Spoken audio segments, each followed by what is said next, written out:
cada 21 minutos hay un niño nuevo que desaparece para ser víctima de trata. ¿Cada 21 minutos? Estamos hablando de 57 niños al día, 21,000 niños al año. Y esto en México, solamente en México. Y esto se ha acrecentado enormemente en los últimos 6 años. Estabas hablando que en el 2016 éramos más o menos el 6º lugar de trata de niños y en el 2020 nos convertimos en el proveedor número 1 del mundo de niños para explotación sexual. En 2020. En 2020. Bueno, pues aquí estamos en la cafetería El Laberinto con Ferdinand Recio del movimiento Viva México. Ferdinand, muchísimas gracias, Pedro. Me da gusto verte y poder charlar contigo.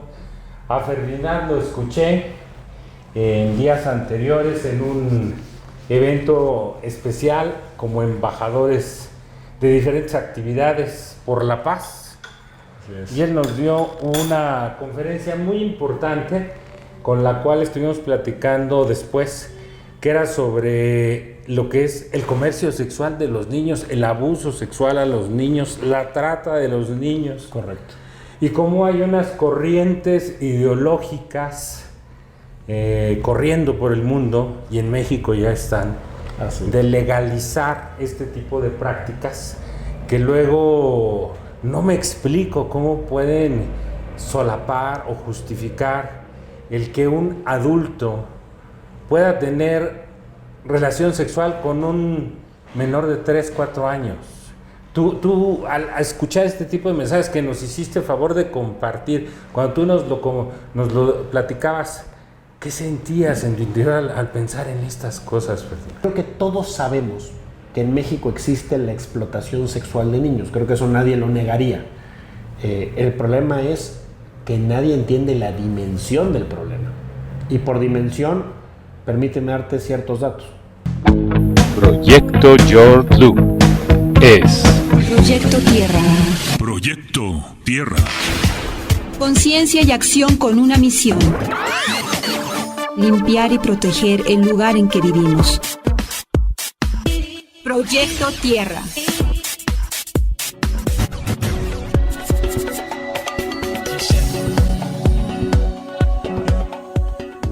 Proyecto George Blue.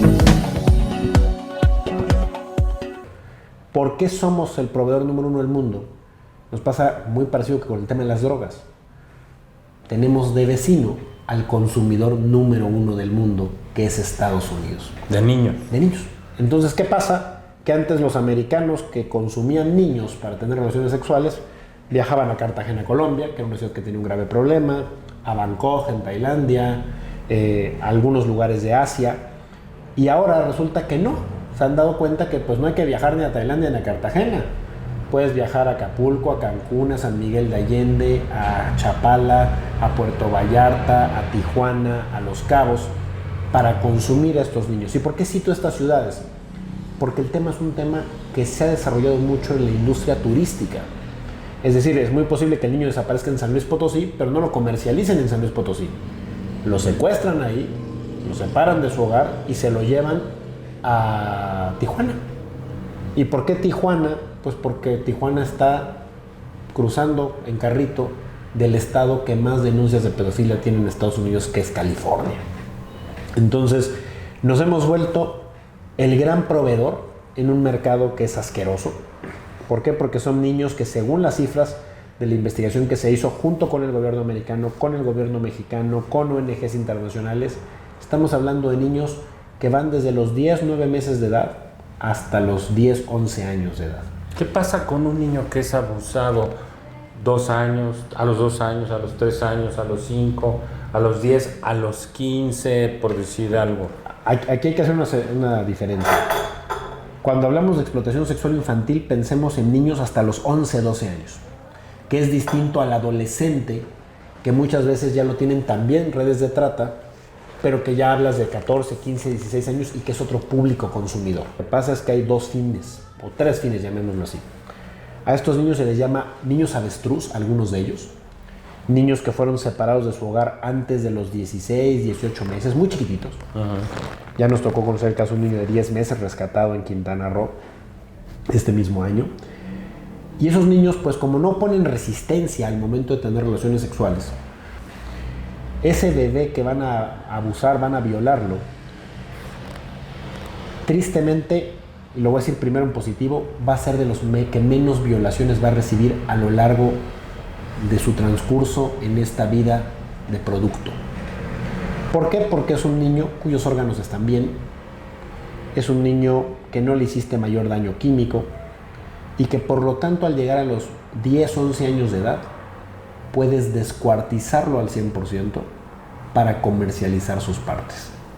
El ser humano tiene un comprador para cada pieza del ser humano, en un niño.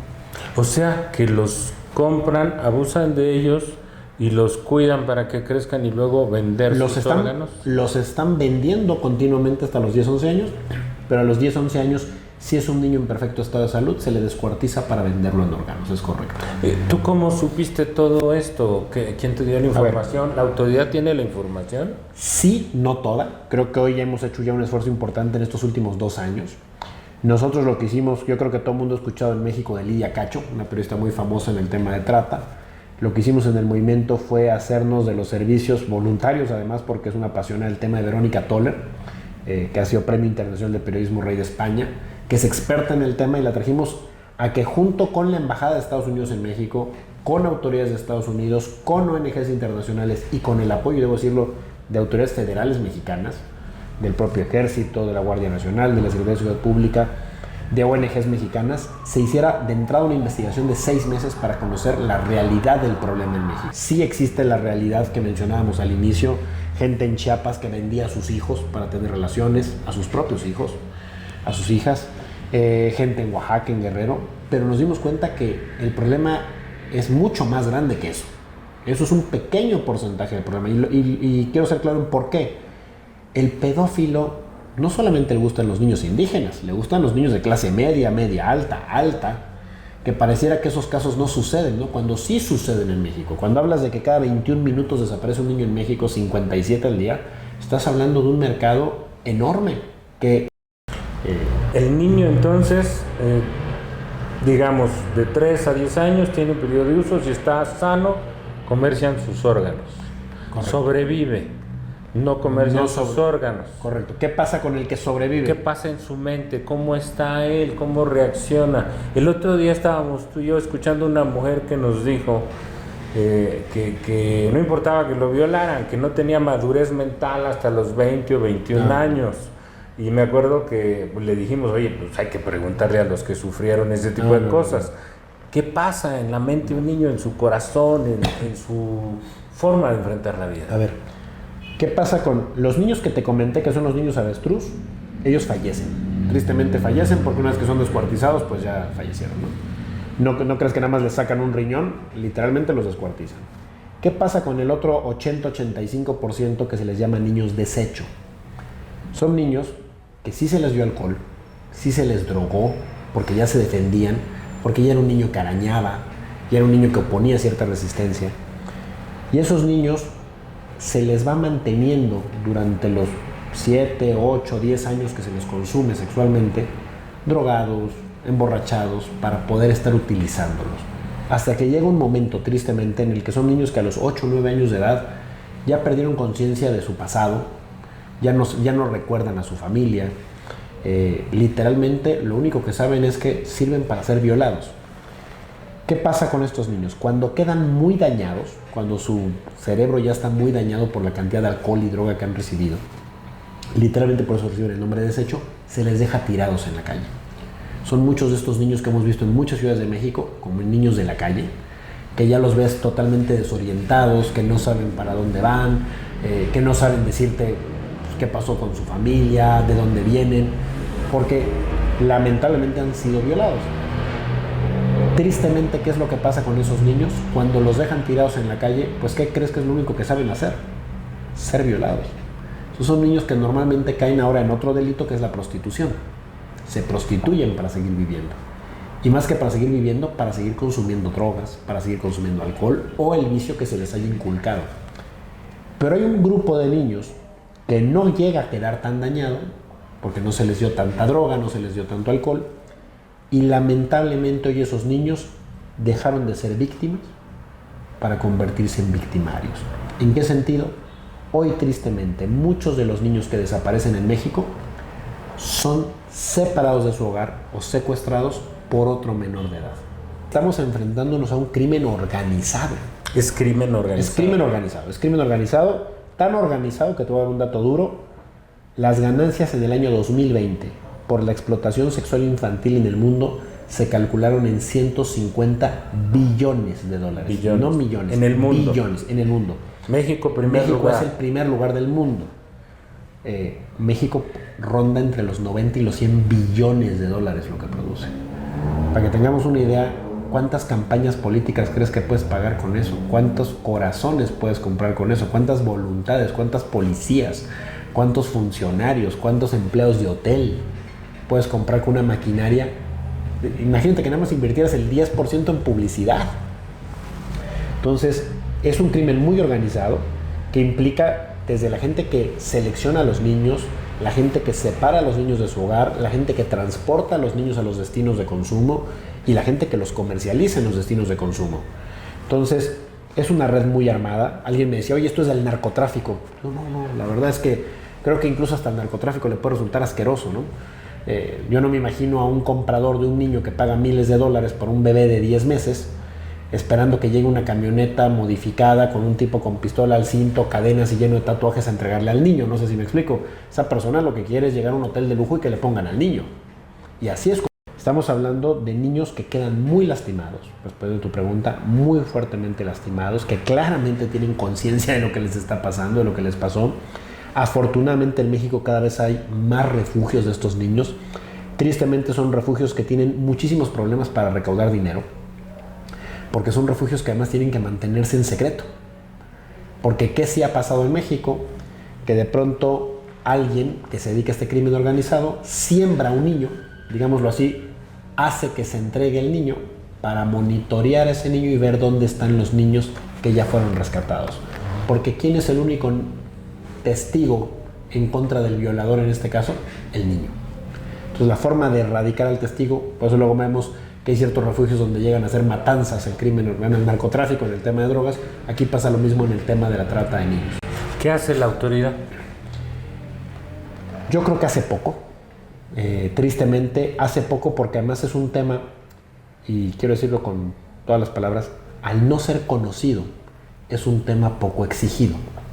No sé si me explico. Como autoridad normalmente, y lo sabemos, creo que todos los que vivimos en México, en política aquello que no llama la atención es un tema que no recibe recursos. Entonces, si yo ahorita le pregunto a tu auditorio o salgo aquí a la calle y le pregunto a la gente, oigan, ¿cuál es el delito número 1 en México? O en el que México es el número 1 del mundo, me van a decir posiblemente secuestro, droga, venta de drogas, no sé. Nadie nunca me ha contestado comercializar niños. Sí. ¿Por qué? Y ese sí somos el número 1 del mundo. En los demás ninguno somos el número 1 del mundo. En este sí es el único en el que somos el número 1 del mundo. ¿Por qué no se sabe? Uno, porque da mucho asco. La gente no quiere hablar del tema. Es como un tema que te genera acidez. Dices, no, ¿yo para qué me meto? Y preferimos vivir con los ojitos tapados. ¿Cuál es el problema? Que lo hemos dejado crecer tanto que, para que tengamos una idea, la línea contra la trata que existe en México, del año 2018 al 2020, perdón, del 2016 al 2019, recibió 3,000 llamadas. Del 19 al 20, es decir, en un solo año, recibió 4,500. Es decir, ese es el grado en el que hemos ido creciendo. Y estás hablando de las que se denuncian. Porque además, en este delito hay un problema grave. Yo te decía, los niños secuestrados, la verdad es que no es secuestro.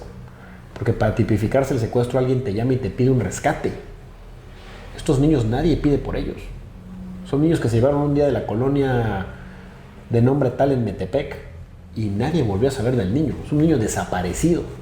¿Estamos de acuerdo? No es un niño secuestrado. Y los mecanismos legales son muy complejos porque, irónicamente, no existe un mecanismo nacional que homologue el delito. Entonces, ¿qué dicen las leyes? Que mientras no sea crimen, no se compruebe que sea crimen organizado el tema de tu hijo desaparecido, lo atiende la policía local. Si se comprobara que es crimen organizado, lo atiende la Policía Federal. ¿Cuál es el problema? Pues que como toda burocracia nadie quiere atender el problema. Entonces cuando llegas con tu caso, lo que te dicen es, no, fíjese, seguramente es crimen organizado, vaya a la federación. Y la federación que te dice, no, esto es un tema local porque pues no hay ninguna prueba de crimen organizado, vaya al estado. Y te quedas como el perrito de las dos tortas, no sabes con cuál ir mientras tu hijo está siendo violado. En lo que tú haces a la autoridad, cuando le dices esto, dicen vamos a formar brigadas especiales, tenemos inteligencia especial para localizarlos, ya desarmamos tantas células, vamos a procurar que México baje de estar en el primer lugar en estos temas, ¿o no te hacen caso?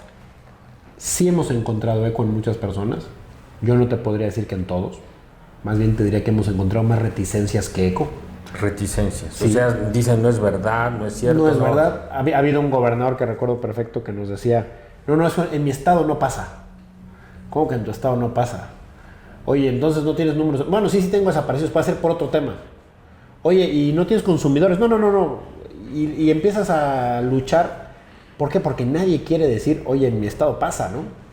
Sí hemos encontrado, yo puedo presumir, y lo digo con mucho orgullo, hemos firmado desde el movimiento 7 acuerdos con 7 estados: Quintana Roo, Hidalgo, Chihuahua, Colima, Nuevo León, ya se me olvidaron los otros, a ver si alguien me sopla por allá el que me esté faltando, Jalisco, hemos firmado con todos los secretarios de turismo del país, pero sobre todo quiero poner un ejemplo del caso Quintana Roo, donde fruto de la firma del acuerdo que hicimos con ellos, se dio todo lo que tú me acabas de decir. Hoy hay una unidad especializada que atiende el delito, hoy se han hecho más de 15 operativos para rescatar niños, hoy hay más de 20 delincuentes atrapados, hoy hay más de 40 niños rescatados, hoy existe un consejo ciudadano con empresarios, sociedad civil, fuerzas armadas, policías, que está dando seguimiento mes a mes en una reunión a qué se está elaborando. Hoy hay interceptores detectando quiénes son víctimas de trata. Hoy hay hoteles que se han sumado voluntariamente a decir, a mi hotel no entras sin comprobar que tu hijo es tu hijo. Y eso ha sido fruto de un trabajo pues ya de varios meses, yo diría más de un año, donde poco a poco hemos visto eso. Mencionas como un problema tan común, tan grande, que pareciera que se ha normalizado en la sociedad, que parece que las personas lo ven como algo natural. ¿Es así? Yo quiero pensar que no para todos, tristemente sí para muchos. Creo que lamentablemente nos hemos despreocupado del otro. Hay una frase muy bonita japonesa que hemos hecho nuestra del movimiento que es tus hijos son mis hijos, y que creemos que eso tendría que ser un principio básico en la sociedad, preocuparnos por quiénes son tus hijos y no solo por los que son míos, ¿no? Porque pareciera que es muy normal ver, ay, sí, creo que a fulanita su hijo se le desapareció. Entonces, tristemente creo que sí, creo que para muchos se ha normalizado el tema. Eso nos ha hecho que el problema crezca y crezca y crezca. Y repito, estás ante una industria que compra muchas voluntades. Este negocio se compone, te decía yo, y me faltó esa parte, de 3 ingresos. La renta de los niños constantemente para sexo, la venta de los órganos al final de un grupo de estos niños, porque no todos son susceptibles, pero sí son todos susceptibles de algo que México hoy es el productor del 60% en el mundo, la pornografía infantil. Por eso es tan duro combatir un delito que genera tantos ingresos económicos, ¿no? ¿Qué hay en la mente de una persona que abusa sexualmente de un menor? Ese es uno. Y el otro es el que lo atrapa y lo administra para comercializar con él. No tienen mente, no tienen corazón, no tienen sentimientos. ¿Qué hay? Híjole, yo he hablado con muchos psicólogos del tema.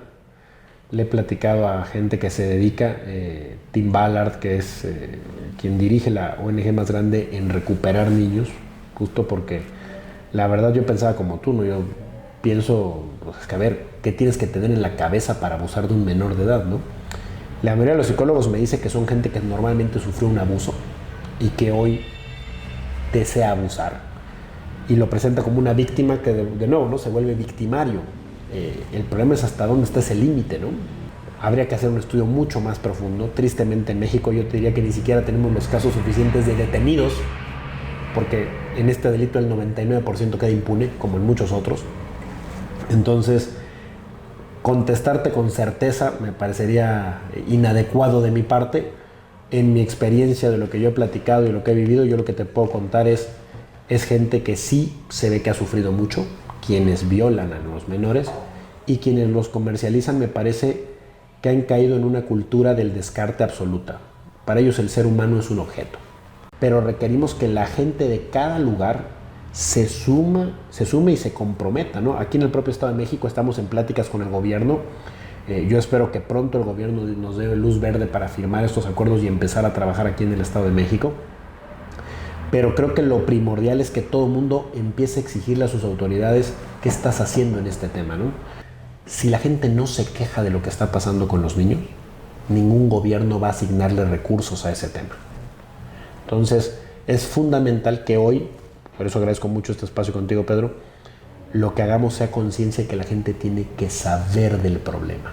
Los invito a que nos sigan en movimentovivamexico.org. Damos muchas pláticas de cómo cuidar a tus hijos, cómo evitar que sean víctimas de este delito. Vamos a estar subiendo pláticas en los próximos días con la finalidad de que la gente haga conciencia. Este es un tema que no puede ser solo de la autoridad. No hay policías suficientes para cuidar todos los parques de México y estar las 24 horas cuidando a cada niño que entra a la zona de juegos infantiles. Es una responsabilidad de todos el cuidar a quienes están allá adentro, y por eso retomo la frase japonesa de tus hijos son mis hijos. No solo tengo que cuidar a mi hijo que está jugando en la resbaladilla, tengo que cuidar a todos los niños que están en la resbaladilla. Porque si todos tuviéramos la delicadeza de cuidar lo que está pasando en el metro cuadrado en el que estamos, pues en México no habría delitos, ¿no? Existen porque nos hemos quedado callados ante estas atrocidades. Nuevamente, para poder saber más del tema, Movimiento Viva México. México.org, hay una pestaña ahí que de hecho se llama Gira contra la Trata. Ahí podrán conocer más del trabajo que estamos haciendo, y quienes estén interesados, contáctenos en las redes sociales. Es igual, Movimiento Viva México, en Twitter, Facebook, Instagram, TikTok, YouTube, para que con todo gusto les ayudemos. Y si alguien conoce un caso de trata y no siente que el gobierno vaya a hacer algo o le da miedo denunciar ante el gobierno, denúncienlo con nosotros. Nosotros haremos la denuncia correspondiente, le daremos seguimiento al tema, buscando que cada vez haya más niños liberados. Yo te puedo decir que para nosotros vale la pena este esfuerzo desde que hemos visto a estos niños que en Quintana Roo y en algunos estados del país han quedado libres de este flagelo. Te dejo un dato que a mí me escandaliza. Se calcula que ahorita en el mundo hay 45 millones de esclavos, víctimas de trata. Eso es mucho más que cuando la esclavitud era legal. Y nos consideramos que ya vivimos en la era moderna y que existen los derechos humanos. Hoy en esta era moderna, hoy en la era de las comunicaciones, hoy teniendo redes sociales, somos capaces de tener 45 millones de esclavos en el mundo. Si eso no es capaz de hacernos ver la realidad a la que nos enfrentamos, pues mejor cerremos la puerta y esperemos que nos toque a nosotros, ¿no? Qué terrible. Pues esto es George Lund, Proyecto Tierra, hoy con Ferdinand. Ya escuchamos esta tremenda charla y es tremendo el programa. Yo espero que impacte. Movimiento Viva México. .org. Y yo creo que todos tenemos algo que hacer allí. Muchísimas gracias por Ferdinand, gracias por tu franqueza. Al contrario. Y que Dios te dé fuerzas. Con que nos dé vida. Dios te bendiga. Igualmente, muchas gracias. Hasta la próxima. Esto fue George Lund. Proyecto George Lund es Proyecto Tierra. Proyecto Tierra. Conciencia y acción con una misión. Limpiar y proteger el lugar en que vivimos. Proyecto Tierra.